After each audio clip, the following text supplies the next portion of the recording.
অনিন্দ যাদবপুর ইউনিভার্সিটিতে বাংলায় পিএইচডিরত ছাত্র।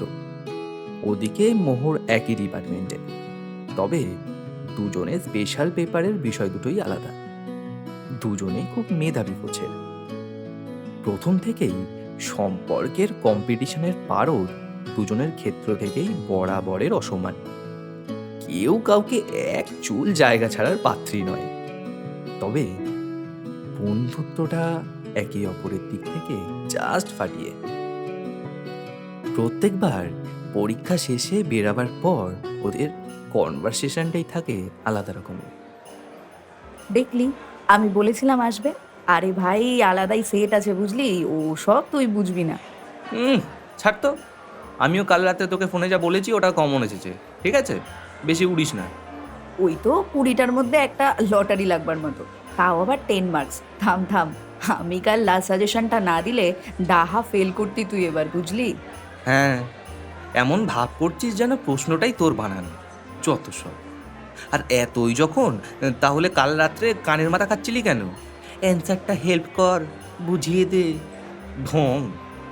অমনি মেয়েদের মতো ঝগড়া করতে চলে এলি বল? ছাড়, বাদ দে, অনেক জ্ঞান দিয়েছিস, মাথাটা ধরে গেছে। চল একটু চা খাই। হ্যাঁ হ্যাঁ, চ। তবে জানিস তো মোহর, আজকের পেপারটা মন মতো হলো না। যাগে, ছাড়। তোকে একটা সারপ্রাইজ দেওয়ার আছে। অনেক দিন ধরেই ভাবছি বিষয়টা। বাবা, আমাকে সারপ্রাইজ, তাও আবার তুই? তা কি শুনি শুনি। আছে আছে, বলবো পরে। যখন পরেই বলবি তাহলে এত আগে থেকে অ্যাড মারার কি ছিল? আহা, এই যে তুই দিনরাত অবসেশনে ভুগবি, এটা আমাকে না ওই অনেকটা পিএইচডিতে ফার্স্ট ক্লাস পাওয়ার মতো আনন্দ দেয়। ও সব তুই বুঝবি না, বুঝলি আতেল? হ্যাঁ সেই, তবে তোর সব আনন্দ না পাওয়া সব তো এতদিন আমি প্রথম জানতাম বলে জানি। তা আজকাল আগে অন্য কেউ তো জানতে পারছে বুঝি? হতেও পারে। জানাবো জানাবো, সময় মতো সব জানাবো। আর তুই ছাড়া আমার ক্রাইম পার্টনার কে আছে বল? তোর মতো ক্যালানের আবার গার্লফ্রেন্ড? তবে শেষ এক্সামের দিন একটু দাঁড়াস, তোকে অনেক কথা বলবার আছে। দেখলি, বেছে বেছে ওই দিনটাই তুই ঠিক করলি। আচ্ছা ঠিক আছে, আম, সেদিনই নয় দুজন দুজনের কথা শুনবো। বাট জানি তুই এই খবরটা শুনলে খুব খুশি হবি। আর তাছাড়া জানিস, বহুদিন পর বাড়ির মানুষগুলোও আমাকে নিয়ে খুব খুশি, বুঝলি?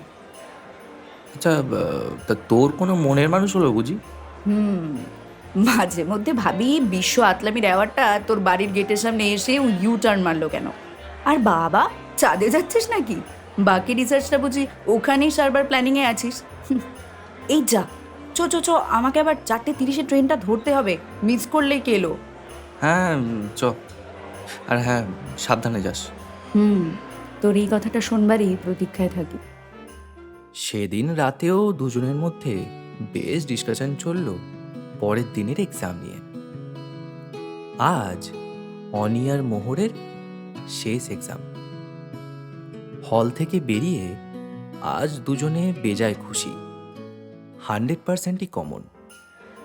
ভাই, আজকেরটা না জাস্ট ফাটিয়ে দিয়েছি, বিশ্বাস কর। হ্যাঁ রে, আজকের এক্সামটা দিয়ে মনটাই ভালো হয়ে গেল। এই, মনে আছে তো আজ কি সারপ্রাইজ দিবি বলেছিলি? তা আবার বলতে, চ চ, আজ ক্যাম্পাসে গিয়ে বসি। হ্যাঁ হ্যাঁ, তাই চ। দুজনে গিয়ে ক্যাম্পাসের সবুজ ঘাসের ওপর বসলো। নে, আগে তুই শুরু কর। না না, আগে লেডিজ ফার্স্ট, আগে তুই। অনি, ক্লাস 2-তে পড়ার মতো না করে ঝেড়ে কাশ।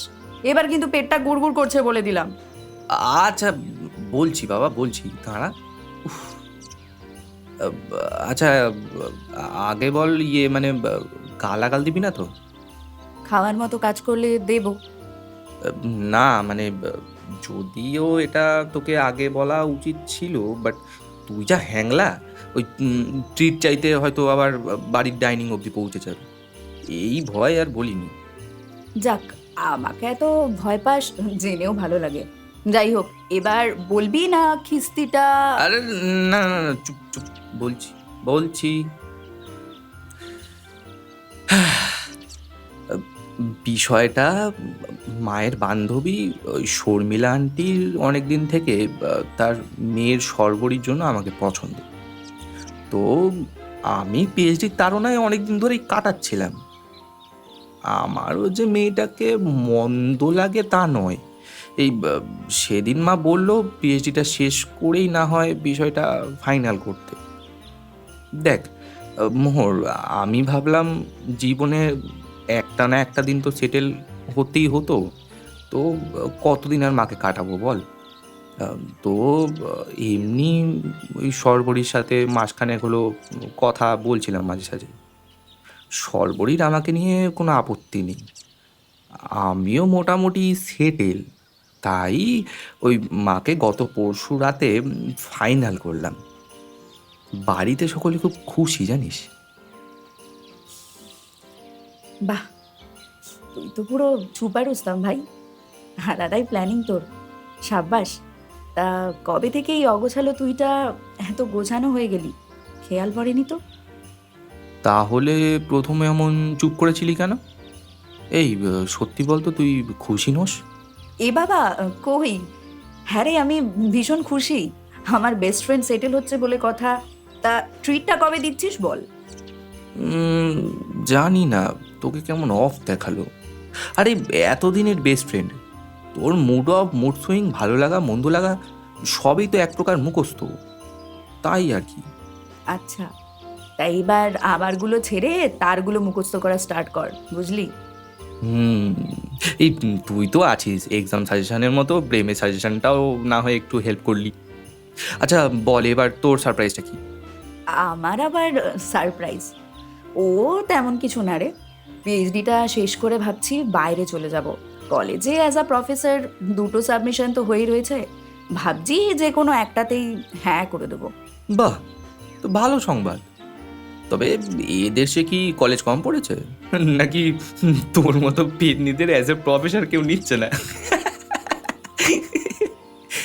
বাজে বকিস না, বাদ দে। এনিওয়ে, কংগ্রেচুলেশনস, খুব ভালো থাকিস। তোর মতো কাউকে পাওয়া তো ভাগ্যের ব্যাপার বল। বিশ্বের সমস্ত আতলামিতে তুই পারদর্শী বটে, তবে ভালোবাসার আর কাউকে ভালো রাখার ধকটা তোর আছে, এটা মানি।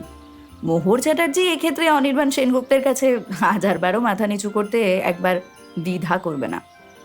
আরে বাবা, তুই বলছিস এসব কথা, তাও আবার আমার নামে? সিরিয়াসলি? হুম, এই নে চিমটি কাঠ। এই তুই মানে সত্যি? এই আমার না বিশ্বাস হচ্ছে না একদম। মার খাবি। যাই হোক, ট্রাই করবো ম্যাডামকে খুশি রাখার।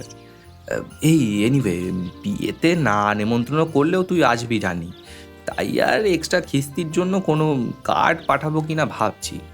তা কবে থেকে এত ফর্মালিটি করছিস? ও সব কিছু দিতে হবে না, শুধু তুই ভালো থাকিস।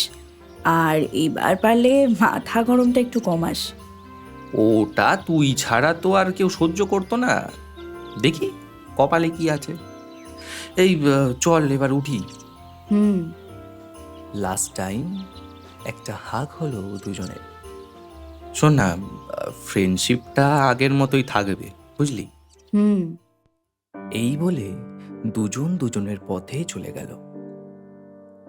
মোহর এক গুচ্ছ গোলাপের তোকা তছনছ করে দিয়ে ভার্সিটির গেটের বাইরে ছুঁড়ে ফেলে দিল। আজও যে তাকে 4:30 গাড়িটা ধরতে হবে, কিন্তু আজ এই প্রথমবার মোহরের বাড়ি যাওয়ার তাড়া নেই। উত্তর যাই হোক, তাই বলি বেশি দেরি বোধহয় আমাদের কোনো কোনো ক্ষেত্রে কারোরই করা উচিত নয়, অন্তত তার মনের মানুষকে কথা জানাবার জন্য। হয়তো অজান্তেই অনেকটা বেশি দেরি হয়ে যায়, আর আমরা নিঃশেষে সব দাঁড়িয়ে দেখি, কিচ্ছু করার থাকে না। আসলে কিছু সরল রেখা বোধ হয় না মেলার লক্ষ্যেই এগোয় প্রতিদিন।